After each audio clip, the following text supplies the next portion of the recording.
Hello बच्चों, हमारे पास question है calculate the energy that can be obtained from 1 kg of water through the fusion reaction. 1 kg of water से निकल सकती है।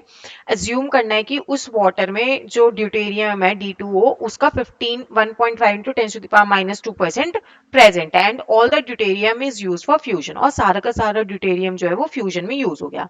तो हमें पता है कि 18 ग्राम ऑफ वाटर में कितना होता है 6.02 इंटू 10⁻23 मॉलिक्यूल्स होते हैं। तो 1000 ग्राम 1 kg दे रखा है ना, उसमें कितने हो जाएंगे 6.02 इंटू 10⁻23 डिवाइडेड बाई 18 इंटू 1000 है ना। तो ये कितना हो गया आपके पास जब हम इसको सॉल्व करेंगे 3.346 इंटू 10⁻25। अब इसमें से भी कितना परसेंट ड्यूटेरियम प्रेजेंट है, इतना जो हैवी वाटर है। तो D2O के लिए कितना हो जाएगा ये आपका 3.346 into 10⁻25 into 1.5 into 10⁻⁻2 divided by 100। ये आ जाएगा आपका 0.05019 इंटू 10⁻23।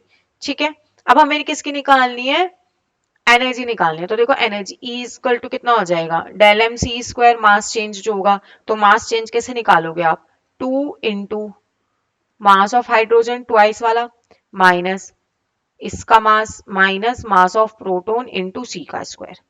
ठीक है, अब ये कितना हो जाएगा आपका 2 इंटू 2.014102 इसका मास हो गया minus 3.016049 minus mass of proton कितना होता है 1.007276। इसको मैं मेगा इलेक्ट्रॉन वोल्ट में कन्वर्ट कर देती हूँ 9031.5 की मल्टीप्लाई करके। ठीक है, तो ये वैल्यू सॉल्व करके हमारी आएगी 0.004879 मल्टीप्लाई 931। ठीक है, नियरली इक्वल्स टू यही ले लेते हैं।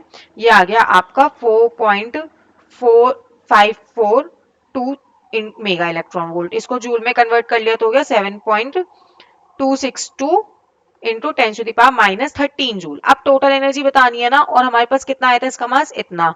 तो टोटल एनर्जी कितनी हो जाएगी 7.262 इंटू 10⁻⁻13 मल्टीप्लाई 0.05019 इंटू 10⁻23। इसको सॉल्व करने पे वैल्यू आती है 3644 मेगा जूल। Thank you.